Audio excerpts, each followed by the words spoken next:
Hello everyone, সবাই কেমন আছেন? সকাল সকাল ঘুম থেকে উঠেছি। আজকে মিরপুর ১ এ যাব।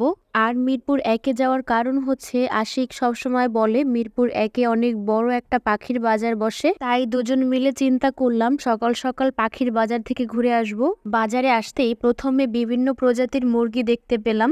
এত প্রজাতির মুরগি আমি এর আগে কখনোই দেখিনি।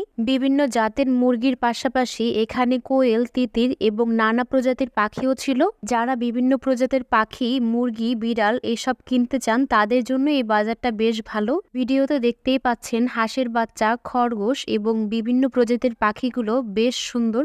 এই বাজারের আমার সবথেকে যে বিষয়টা ভালো লেগেছে সেটা হচ্ছে এখানে বিভিন্ন প্রকার কবুতর ছিল, যেমন বাজরিগার, গিরিবাজ সহ নাম না জানা অনেক প্রজাতির কবুতর। সর্বোপরি ওরা যে আমার ক্যামেরা দেখে বারবার বিরক্ত হচ্ছিল তা আমি ওদেরকে দেখেই বুঝতে পারছিলাম। ওরা হয়তো মনে মনে বলছিল যে আপা ক্যামেরাটা বন্ধ করেন, সকাল সকালে এসব ভালো লাগছে না। পাখির পাশাপাশি এবার কিছু বিড়ালও দেখতে পেলাম। বিড়ালগুলো দেখতে মাশাআল্লাহ অনেক সুন্দর ছিল। বিড়ালগুলো অনেক শান্ত হওয়ায় সবাই ওদেরকে কোলে নিয়ে খুব আদর করছিল।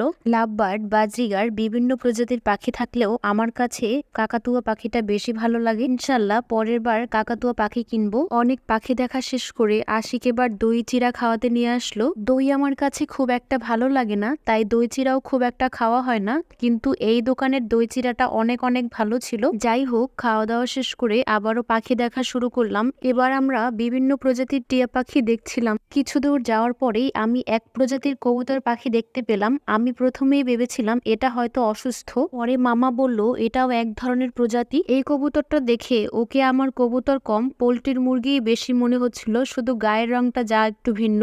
এই বাজারের সব থেকে সুন্দর জিনিস হচ্ছে এই মুরগিটা। সবাইকে অসংখ্য ধন্যবাদ পুরো ভিডিও দেখার জন্য। দেখা হবে নেক্সট কোনো ভিডিওতে। আল্লাহ হাফেজ।